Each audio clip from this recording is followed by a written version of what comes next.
Praise the Lord. प्रभु के नाम की स्तुति हो। आज हम पढ़ेंगे न्याययोग 19वां अध्याय।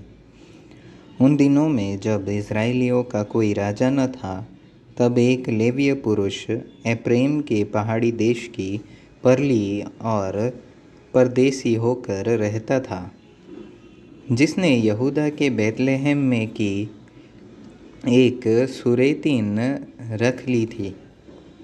उसकी सुरैतीन व्यभिचार करके यहूदा के बैतलहम को अपने पिता के घर चली गई और 4 महीने वहीं रही।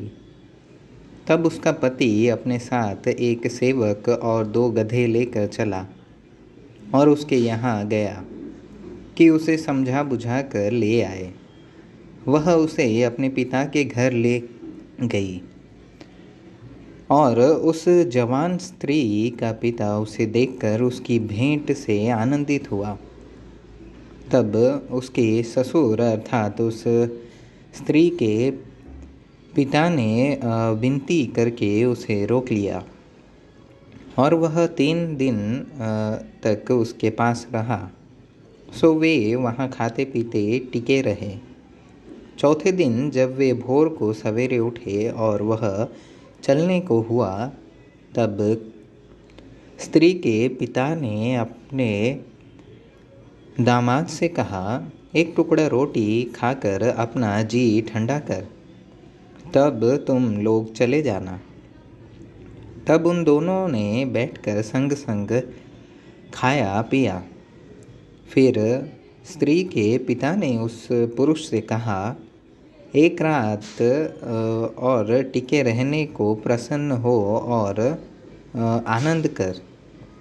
वह पुरुष विदा होने को उठा, परंतु उसके ससुर ने विनती करके उसे दबाया, इसलिए उसने फिर उसके यहाँ रात बिताई। 5वें दिन भोर को वह तो विदा होने को सवेरे उठा, परंतु स्त्री के पिता ने कहा, अपना जी ठंडा कर और तुम दोनों दिन ढलने तक रुके रहो। तब उन दोनों ने रोटी खाई। जब वह पुरुष अपनी सुरैतीन और सेवक समेत विदा होने को उठा, तब उसके ससुर अर्थात स्त्री के पिता ने उसे कहा, देख, दिन तो ढल चला है और सांझ होने पर है, इसलिए तुम लोग रात भर टिके रहो। देख, दिन तो डूबने पर है। सो यहीं आनंद करता हुआ रात बीता और बिहान को सवेरे उठकर अपना मार्ग लेना और अपने डेरे को चले जाना।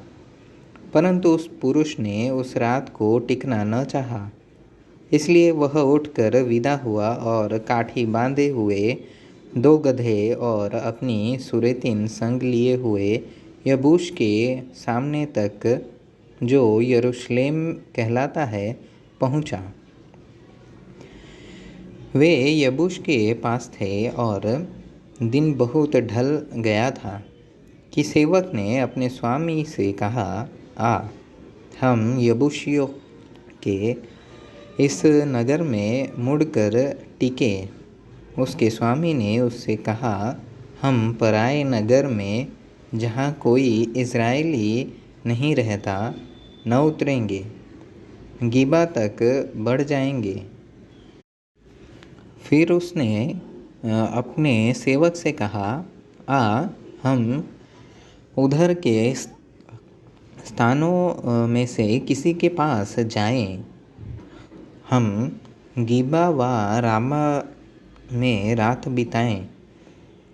और वे आगे की ओर चले और उनके बिन्यामीन के गिबा के निकट पहुँचे। पहुँचते पहुँचते सूर्यास्त हो गया, इसलिए वे गिबा में टिकने के लिए उसकी ओर मुड़ गए और वह भीतर जाकर उस नगर के चौक में बैठ गया, क्योंकि किसी ने उनको अपने नगर में न टिकाया। तब एक बूढ़ा अपने खेत के काम को निपटाकर सांझ को चला आया। वह तो एप्रेम के पहाड़ी देश का था और गीबा में परदेशी होकर रहता था, परंतु उस स्थान के लोग बिन्यामीनी थे। उसने अपने आंखें उठाकर उस यात्री को नगर के चौक में बैठे देखा और उस बूढ़े ने पूछा, तू किधर जाता और कहाँ से आता है? उसने उससे कहा, हम लोग तो यहूदा के बैतलहम से आकर एप्रेम के पहाड़ी देश की परली और जाते हैं। मैं तो वहीं का हूँ और यहूदा के बैतलहम तक गया था और यहोवा के भवन को जाता हूँ, परंतु कोई मुझे अपने घर में नहीं टिकाता। हमारे पास तो गधों के लिए पुआल और चारा भी है, और मेरे और तेरे इस दासी और इस जवान के लिए भी जो तेरे दासों के संग है रोटी और दाखमधु भी है। हमें किसी वस्तु की घटी नहीं है। बूढ़े ने कहा, तेरा कल्याण हो, तेरे प्रयोजन की सब वस्तुएं मेरे सिर हो, परंतु रात को चौक में न बिता। तब वह उसको अपने घर ले चला और गधों को चारा दिया।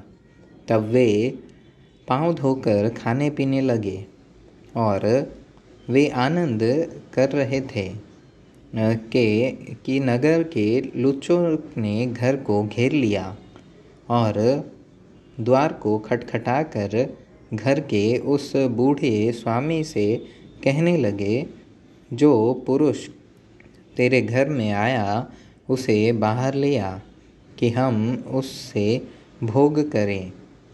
घर का स्वामी उनके पास बाहर जाकर उनसे कहने लगा, नहीं नहीं हे मेरे भाइयों, ऐसी बुराई न करो।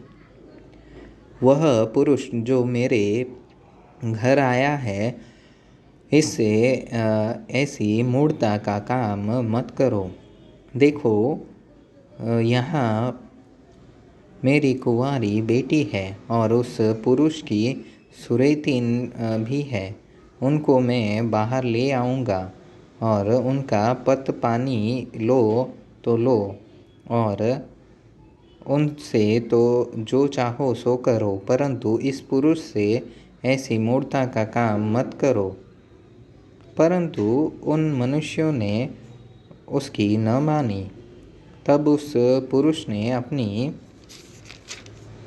सुरैतीन को पकड़कर उनके पास बाहर कर दिया और उन्होंने उससे कुकर्म किया और रात भर क्या भोर तक उससे लीला क्रीड़ा करते रहे और पह फटते ही उसे छोड़ दिया। तब वह स्त्री पह फटते हुए जाके उस मनुष्य के घर के द्वार पर, जिसमें उसका पति था, गिर गई और उजियाले के होने तक वहीं पड़ी रही। सवेरे जब उसका पति उठ द्वार का द्वार खोल अपना मार्ग लेने को बाहर गया तो क्या देखा कि मेरी सुरैतीन घर के द्वार के पास डेवड़ी पर हाथ फैलाए हुए पड़ी है। उसने उससे कहा, उठ, हम चले। जब कोई न बोला तब वह उसको गधे पर लादकर अपने स्थान को गया। जब वह अपने घर पहुंचा तब छुरी ले सुरैतीन को अंग अंग अलग करके काटा और उसे बाहर टुकड़े करके इज़राइल के देश में भेज दिया।